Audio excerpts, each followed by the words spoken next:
What is going on, everybody? It's Matthew here, your local bro. Hope you guys are doing amazing. So we're back at it again with another video, an extremely highly requested video as well. 5 reasons why you shouldn't mess with the USA. Guys, you've been talking about this video for months. Finally, I got around to make it, so it's gonna be nice to check it out and see what's popping. I've seen it all around YouTube as well, so it was about time that we made this video happening. If you guys have any videos that you want me to check out in the future, please let me know in the comments down below. Leave a like and don't forget to subscribe to don't miss out on any of the videos that I post. Without further ado, let's dive right into 5 reasons why you shouldn't mess with the USA. The collapse of the Soviet Union in the early 90s left the United States as the sole superpower in the world, and it's never looked back. In all aspects of the world, the United States Love the music. is indeed a superpower, especially when it comes to its military might, which is unsurpassable in its strength, technological superiority, operational capabilities, and power projection across the globe.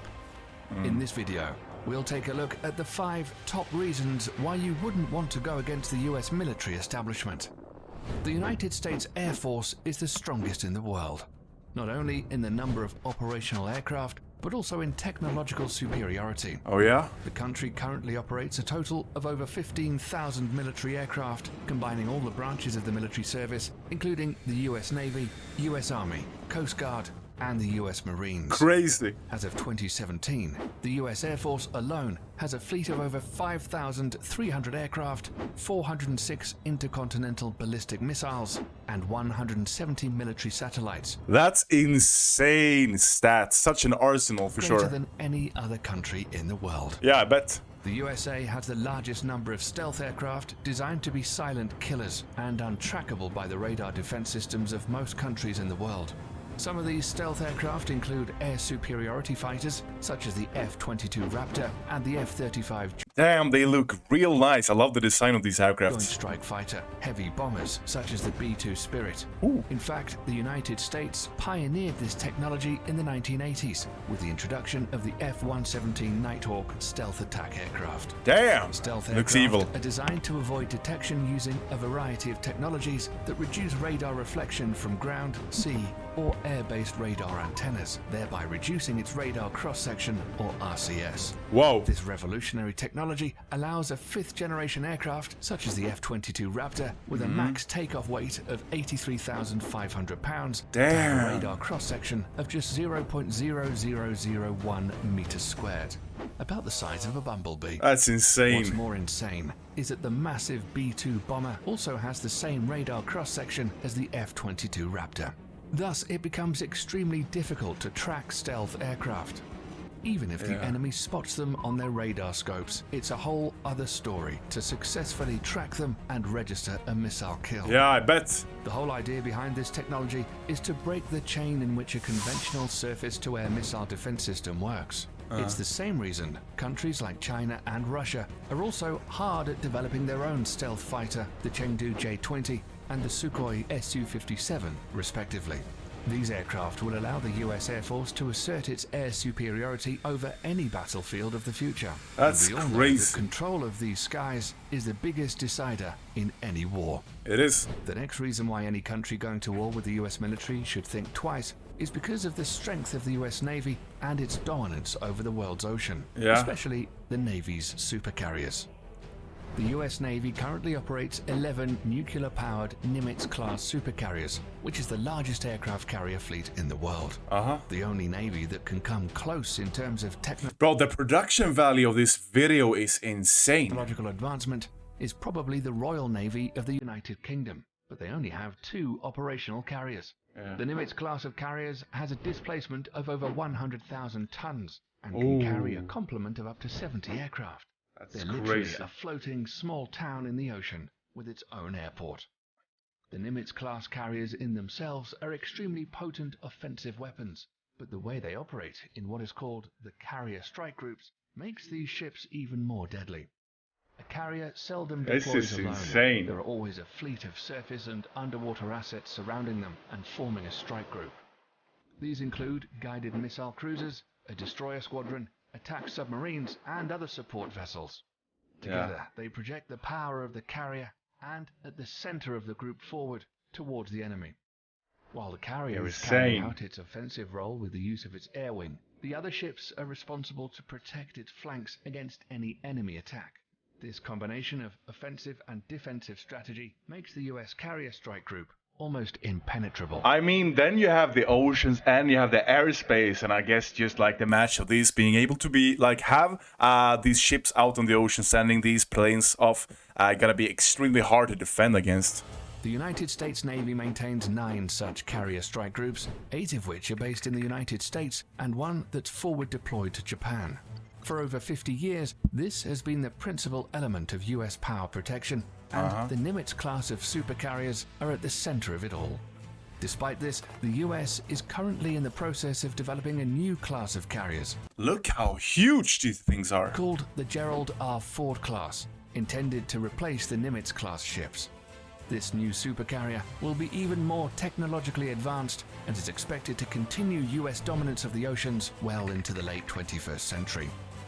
The third reason why you shouldn't fight the US military is their massive stockpile of nuclear and conventional intercontinental ballistic missiles. That's the new era we're heading to. Or ICBMs. The ICBM plays the role of the land leg in the US nuclear triad, along with the Trident submarine-launched ballistic missile SLBM and nuclear warheads carried on long-range strategic bombers.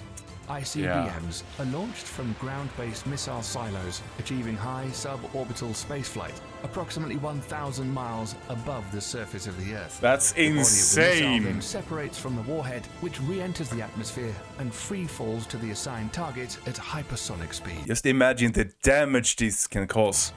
The US military currently operates 400 ICBMs from its base in Wyoming, Montana, and North Dakota. The LGM-30G Minuteman III is the only type of ICBM that is currently operational in the US. The Minuteman III family of ICBMs were first developed in the 1960s as a response to the Soviet nuclear threat. Throughout the Cold War and beyond, these missiles have undergone constant modernization. In the last decade alone, the US military has undertaken $7 billion worth of upgrades. $7 billion. I wonder how many like percentage of like the just general like the general amount of money in America, like all like the taxes and everything, like the budget, the overall budget for the military gotta be off the roof. The rocket propulsion engines, the propellants used, the guidance system, and even the flight control surfaces have all been refurbished. The upgraded missiles are completely different from its 1960s counterparts, except for the shell. These state-of-the-art improvements and modernization programs have kept the Minuteman III system operational for over 50 years with improved reliability that supports the missile. Look at that bad boy, man. Crazy size. Have kept the Minuteman III system operational for over 50 years with improved reliability that supports the missile's remarkable 99% alert rate. That's insane. The latest versions of the missiles have a range of over 8,000 miles, which is greater than the diameter of the Earth at 7,917.5 miles. They can carry multiple 330 kiloton nuclear warheads, which is 20 times greater than the bombs dropped on Hiroshima and Nagasaki. Good night. Not only that, each of these warheads can be assigned to different targets independently. The technology is called Multiple Independently Targetable Re-Entry Vehicle, or MIRV, and was first developed for the Minuteman III family of missiles. So any country messing with the United States will have to deal with this awesome arsenal of firepower, which can be launched at a moment's notice.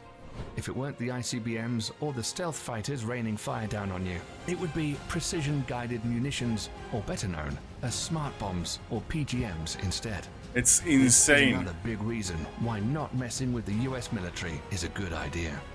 All branches of the US military use smart bombs in some forms or the other. These weapon systems are designed to be precise and hit a specific target with maximum efficiency.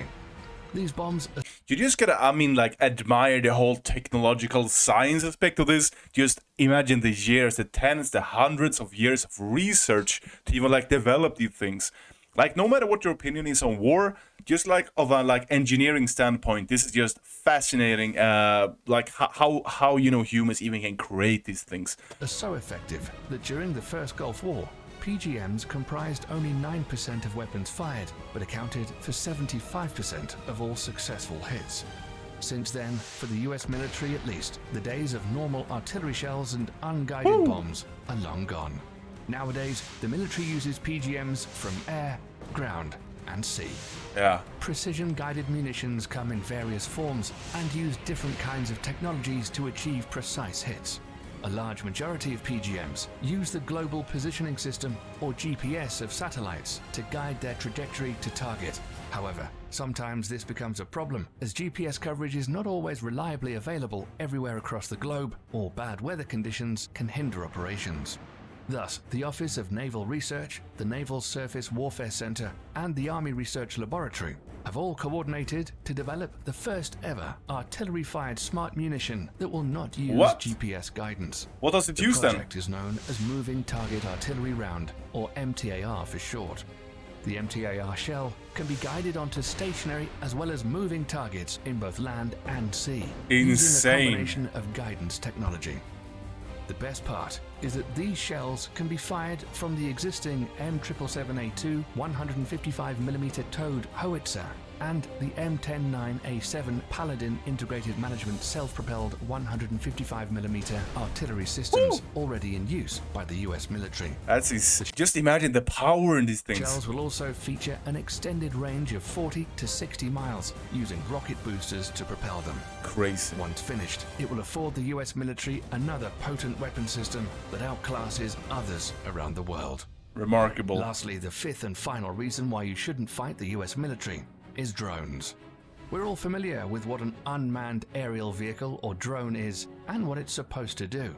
But in recent years, the usability of UAVs are steadily increasing to encompass all spheres of military operations, and the US military is the pioneering spirit behind it. Yeah? At first, used only for surveillance missions, drones were quickly weaponized after the 9/11 attacks and have been extensively used by the US military in the war against terror as an I guess it's a very efficient thing to use, considering that you don't need a pilot. You can just control it. So that means also, I guess, that you can do like more risky things because there's like no one's lives, what do you call it? I mean, like there's like no one dying. If there's like a drone that gets shot down, it's like a drone that gets shot down. If you have like a normal plane with a pilot, the pilot will die. In this case, you can take like more risks, I suppose. An offensive weapon platform. It's forecasted that over the next decades, the US is in line to purchase over 1,000 combat drones of various classifications. Crazy. Some of them, like the Lockheed Martin RQ-170 Sentinel and the Boeing MQ-25 Stingray, are already in the final stages of development, and once finished, will provide the US military with state-of-the-art platforms capable of multi-role operations, ranging from attack missions to aerial refueling. Drone technology has reached such heights today that a single UAV can loiter miles above the surface of the Earth for hours, waiting for the target to show its head and sticking with It's impunity. insane. This capability will allow all the services under the US military to reduce its dependency. I mean, like, it's such a broad army with like resources on every different kind of relevant platform. I mean, like, that's, I guess, why they are such a, just high power when it comes to the military. On manned platforms, thereby reducing the risks during future combat operations. These 5 weapon systems make the US military extremely dangerous for any adversary looking to get into a conflict with them. In a conventional warfare setting, it's almost impossible to beat the US military machine. That's why modern enemies of the United States are employing more and more asymmetric warfare strategies against the mighty US military. Despite that, the US military juggernaut is hands down the most powerful military complex in the world today, and probably will be for decades to come. That's all we have for you today, folks. That was a crazy video. I'm gonna post the original video for you guys in the description so you can check it out if you want to, and support the original channel. Guys, it was a crazy video. If you guys have any more videos like this, please let me know in the comments down below. Just drop videos like this. They are insane. Leave a like as well, and don't forget to subscribe to miss out whenever I do the reaction. Thank you guys so much for watching this video. It was absolutely crazy, and I will catch you guys around in the next one.